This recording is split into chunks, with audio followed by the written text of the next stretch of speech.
اب دیکھیے کہ قرآن مجید میں سورۃ الفاتح میں ہی کہا گیا کہ ایاک نعبد و ایاک نستعین، صرف تیری ہم عبادت کرتے ہیں، صرف تجھ سے ہم مدد چاہتے ہیں۔ جب بھی آپ عبادت کریں، خواہ وہ ذاتی عبادت ہو، خواہ وہ بندوں کی خدمت ہو، خواہ وہ دین کا کام ہو، اس میں ہمیشہ آپ کو اللہ کی مدد کی ضرورت رہتی ہے۔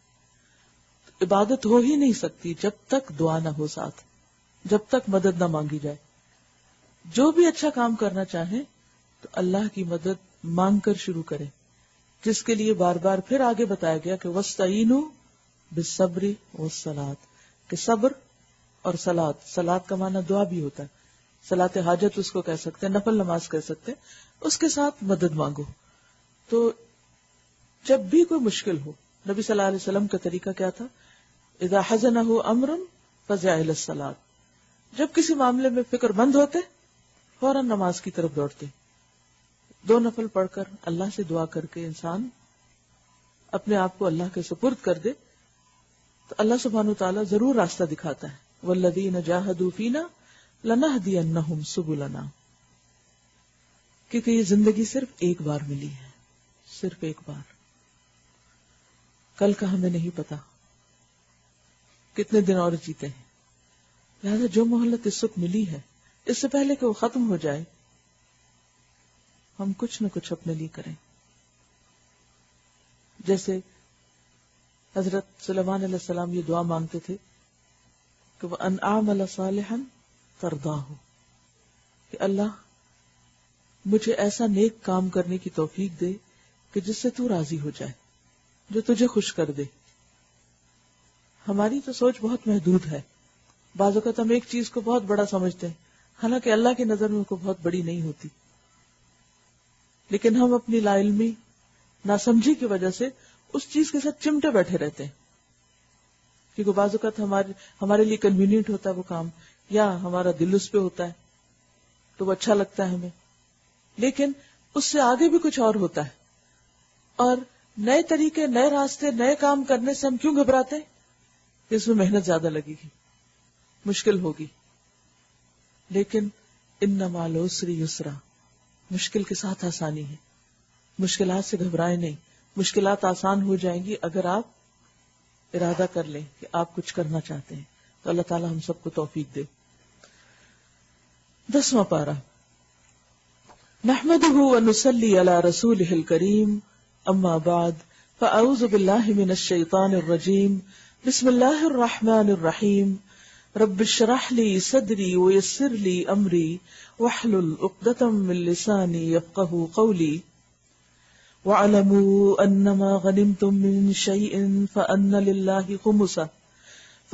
لِلَّهِ خُمُسَهُ وَلِلرَّسُولِ وَلِذِي الْقُرْبَى وَالْيَتَامَى وَالْمَسَاكِينِ وَابْنِ السَّبِيلِ إِن كُنتُمْ آمَنتُم بِاللَّهِ وَمَا أَنزَلْنَا عَلَى عَبْدِنَا يَوْمَ الْفُرْقَانِ يَوْمَ الْتَقَى الْجَمْعَانِ وَاللَّهُ عَلَى كُلِّ شَيْءٍ قَدِيرٌ، اور تمہیں معلوم ہو کہ جو کچھ مال غنیمت تم نے حاصل کیا ہے، یعنی جنگ بدر میں جس کا ذکر سورت کے آغاز میں ہوا، جس پر صحابہ نے سوال کیا تھا، اب یہاں اس کا جواب دیا جا رہا ہے۔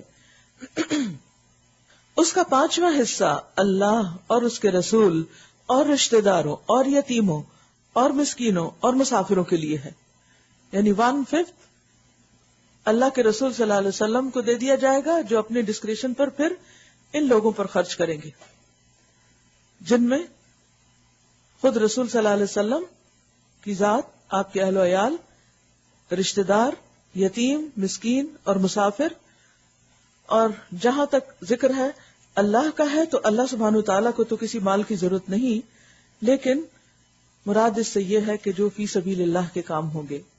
اگر تم اللہ پر ایمان لائے ہو اور اس چیز پر جو فیصلے کے روز یعنی جنگ بدر کو، یعنی دونوں فوجوں کی مٹ بھیڑ کے دن ہم نے اپنے بندے پر نازل کی تھی،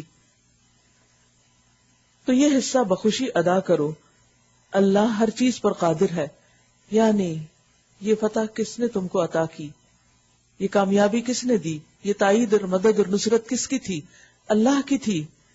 جب اس کی خاص رحمت سے تمہیں یہ فتح حاصل ہوئی تو پھر اس میں ملنے والے مال غنیمت پر بھی سارا تمہارا اختیار نہیں، یہ تمہاری کوشش سے تم کو نہیں ملا، یہ اللہ کی مدد سے حاصل ہوا ہے، اس لیے اس کی تقسیم کا فیصلہ بھی اللہ ہی کرے گا. کیونکہ دور جاہلیت میں تو جب جنگ ہوتی، لڑائی ہوتی، تو جس کے ہاتھ جو لگ جاتا وہ اس کو اپنی ملکیت بنا لیتا. لیکن اسلام نے ایک ڈسپلن کے ساتھ، پوری حکمت اور وزڈم کے ساتھ حصے مقرر کیے، اور باقی جو حصے تھے ان کو پھر جو بھی لوگ جنگ میں جنہوں نے شرکت کی ان میں تقسیم کیا گیا. اذ انتم بالعدوۃ الدنیا وهم بالعدوۃ القصوى والركب اسفل منکم. یاد کرو وہ وقت جب تم وادی کے اس جانب تھے اور وہ دوسری جانب پڑاؤ ڈالے ہوئے تھے، یعنی تمہارے دشمن، اور قافلہ تم سے نیچے ساحل کی طرف تھا، وہ تو بچ کے نکل گیا. اگر کہیں پہلے سے تمہارے اور ان کے درمیان مقابلے کی قرارداد ہو چکی ہوتی تو تم ضرور اس موقع پر پہلو تہی کر جاتے، لیکن جو کچھ پیش آیا وہ اس لیے تھا کہ جس بات کا فیصلہ اللہ کر چکا تھا اسے ظہور میں لے آئے، تاکہ جسے ہلاک ہونا ہے وہ دلیل روشن کے ساتھ ہلاک ہو، اور جسے زندہ رہنا ہے وہ دلیل روشن کے ساتھ زندہ رہے. یقیناً اللہ سننے اور جاننے والا ہے. یعنی اللہ سبحانہ وتعالیٰ نے مسلمانوں کو قافلے کا پیچھا کرنے کی بجائے، جس کے پاس بہت سا مال تھا، کس بات کی طرف وہ لے گیا اور کیا اسباب پیدا کر دیے کہ حق اور باطل کے درمیان فرق واضح ہو جائے اور مسلمانوں کو ایک واضح پتہ نصیب ہو. اور اصل مقصد بھی یہی ہے. دین میں جنگ کا مقصد مال یا دنیا کمانا نہیں ہوتا، جبکہ باقی اقوام کے جنگ کے مقاصد عام طور پر کیا ہوتے ہیں؟ باقی اقوام میں مقاصد جنگ عموماً ناموری، طاقت کا مظاہرہ اور مال اور اسباب جمع کرنا ہے. یہاں سے اسلام اور غیر اسلام کی جنگوں کا فرق واضح ہو جاتا ہے. اور جنگ بدر کا بھی اصل مقصد کیا تھا؟ تاکہ مسلمانوں اور کفار کے درمیان کس بات کا فیصلہ ہو جائے کہ آگے زندہ کس کو رہنا ہے، باقی کس کو رہنا ہے اور کس کو مٹنا ہے. اور اللہ سبحانہ وتعالیٰ نے یہ فیصلہ کر دیا.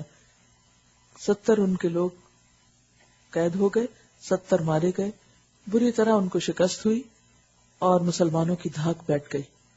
اور اس دن یہ فیصلہ ہو گیا کہ آئندہ اب کامیابی کس کے لیے ہے، یا کون رول کرے گا، یا کون زندہ رہے گا، کس کا پیغام باقی رہے گا. اور یاد کرو وہ وقت جب کہ اے نبی صلی اللہ علیہ وسلم خدا ان کو تمہارے خواب میں تھوڑا دکھا رہا تھا. اگر کہیں وہ تمہیں ان کی تعداد زیادہ دکھا دیتا تو ضرور تم لوگ ہمت ہار جاتے اور لڑائی کے معاملے میں جھگڑا شروع کر دیتے، لیکن اللہ ہی نے اس سے تمہیں بچایا. یقیناً وہ سینوں کا حال تک جانتا ہے. جنگ کے موقع پر اللہ سبحانہ وتعالیٰ نے خاص طور پر جو اپنی تائید کی اور مدد فرمائی وہ یہ تھی کہ مختلف مواقع پر دشمنوں کی فوج کو کم یا زیادہ دکھایا، جس سے مسلمانوں کے دل جمے رہے اور وہ آسانی کے ساتھ اپنا کام کر سکے. اور یاد کرو جب کہ مقابلے کے وقت اللہ نے تم لوگوں کی نگاہ میں دشمنوں کو تھوڑا دکھایا اور ان کی نگاہوں میں تمہیں کم کر کے پیش کیا، تاکہ جو بات ہونی تھی اسے اللہ ظہور میں لے آئے. اور آخر سارے معاملات اللہ ہی کی طرف رجوع کرتے ہیں. یا ایھا الذین آمنوا اذا لقیتم فئۃ فاثبتوا واذکروا اللہ کثیرا لعلکم تفلحون. اے ایمان لانے والو، جب کسی گروہ سے تمہارا مقابلہ ہو تو ثابت قدم رہو، جمے رہو، میدان جنگ سے بھاگو نہیں. کیونکہ آپ دیکھیے کہ جنگ میں حصہ لینا ایسے ہی جیسے خود موت کو دعوت دینا. تو جب موت بھی سامنے کھڑی ہو تب بھی تم جمے رہو، میدان نہیں چھوڑو. اور اس مشکل کا مقابلہ کس سے کرو؟ اللہ کو کثرت سے یاد کرو، کثرت سے ذکر کرو. تو اس سے پتہ یہ چلتا ہے کہ ہر مشکل میں انسان کو اللہ کو یاد کرنا چاہیے. توقع ہے کہ تمہیں کامیابی نصیب ہوگی. اور اللہ اور اس کے رسول کی اطاعت کرو اور آپس میں جھگڑو نہیں، ورنہ تمہارے اندر کمزوری پیدا ہو جائے گی. کرنے کا کام کیا ہے؟ ثابت قدمی، اللہ کے ذکر کی کثرت. اور کیا نہیں کرنا؟ آپس میں جھگڑنا نہیں، اختلافات نہیں کرنے. اور کیا کرنا ہے؟ اور صبر سے کام لو. یقیناً اللہ صبر کرنے والوں کے ساتھ ہے. اور ان لوگوں کے رنگ ڈھنگ اختیار نہ کرو جو اپنے گھروں سے اتراتے اور لوگوں کو اپنی شان دکھاتے ہوئے نکلے. یعنی مشرکین مکہ کی طرف اشارہ ہے.